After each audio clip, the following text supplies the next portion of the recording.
Olá, tudo bem? Seja muito bem-vindo a mais um vídeo da Universidade Financeira e hoje, numa quarta-feira on demand, a gente vai responder mais uma dúvida que foi enviada pra gente. E essa dúvida ela diz o seguinte: Pedro, você pode postar um vídeo explicando os usos da economia compartilhada, dando exemplos desses usos? Claro que eu posso postar esse vídeo. Então, é com o maior prazer que eu quero falar sobre esse que é um xodó meu, economia compartilhada. Um dia, se Deus me permitir, eu vou investir em alguma empresa de economia compartilhada ou então eu vou criar uma empresa de economia compartilhada, que seja, porque eu gosto muito disso.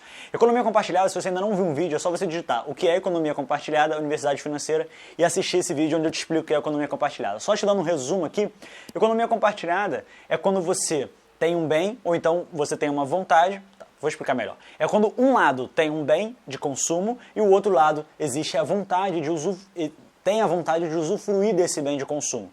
Então, esse lado que tem a vontade de usufruir desse bem de consumo, ele encontra mais uma opção, além das diversas formas tradicionais que ele poderia adquirir esse bem de consumo, tá certo? Então, eu vou começar a dar exemplos agora. Por exemplo, vamos supor que você, se você é uma menina, ou então alguma menina que você conheça, tem um vestido da festa de 15 anos dela, tá certo? Então ela tem o vestido da festa de 15 anos dela, algumas compram esse vestido pronto, outras alugam, outras mandam fazer. E para as pessoas que compram ou que mandam fazer, elas acabam se tornando as pessoas que têm a posse desse vestido. Então essa menina que você está imaginando aí, alguma amiga sua ou você, tem um vestido da festa de 15 anos parado dentro do seu armário.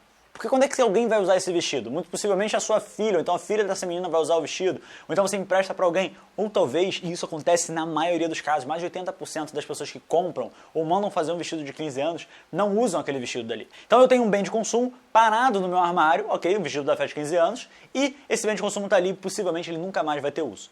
Então, uma pessoa inteligente, ou então essa própria pessoa dona desse bem de consumo, imagina o seguinte: olha, enquanto tem um monte de gente com um armário com um vestido de festa de 15 anos que seja, existe do outro lado diversas pessoas que têm vontade de usufruir aquele bem de consumo. Existe demanda, existe procura por aquele bem de consumo específico. Então por que não, ao invés dessa pessoa que tem a demanda, essa pessoa que precisa usar aquele bem de consumo, precisa adquirir aquele bem de consumo, ao invés dela usar um meio tradicional, que é alugando numa alfaiataria, então mandando fazer, que seja, ou então comprando, que seja, ao invés dela usar um modo tradicional, por que não a gente une essas duas pessoas? A pessoa que tem o bem de consumo e a pessoa que precisa do bem de consumo. Dessa forma, essa pessoa que precisa do bem de consumo, ela vai ter uma opção, muitas vezes muito mais barata, para poder botar a mão nesse bem de consumo, que nesse caso que eu dei aqui é o vestido. Tá? Eu dei esse exemplo, já existe uma startup que faz isso, inclusive é uma startup de uma amiga da minha noiva, assim, é muito legal a startup.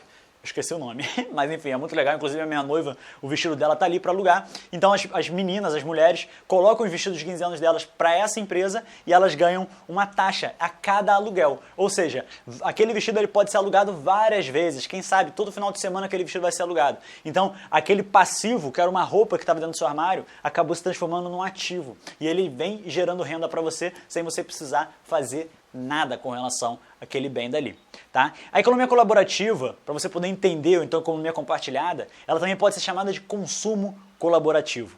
Fica mais palpável, né? Fica mais fácil de você entender quando eu falo consumo colaborativo. O que significa isso? Num consumo, existe sempre o bem e a pessoa que quer usufruir aquele bem ou serviço. E aí, nesse caso aqui, a gente tem o colaborativo, que é quando pessoas utilizam de bens ou serviços de outras pessoas e não de outras empresas, grandes empresas, etc.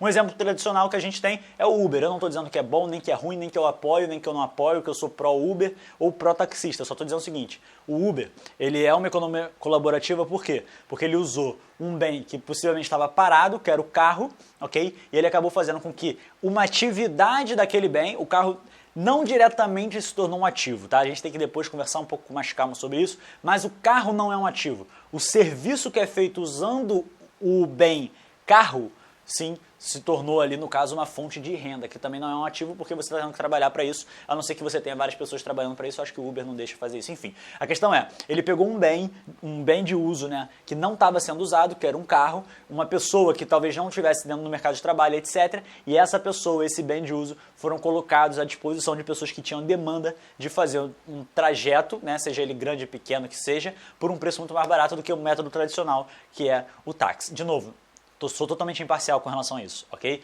conheço a opinião das duas partes e não vou entrar nesse mérito aqui nesse vídeo. Então, um outro exemplo disso, bike sharing. Bike sharing nada mais é do que bike, né, bicicleta. Então, se eu tenho uma bicicleta parada na minha casa, tem diversas pessoas que querem fazer passeios, mas não querem comprar uma bicicleta, por que eu não coloco a minha bicicleta, então, à disposição dessas pessoas para aluguel? Então, eu alugo a minha bicicleta.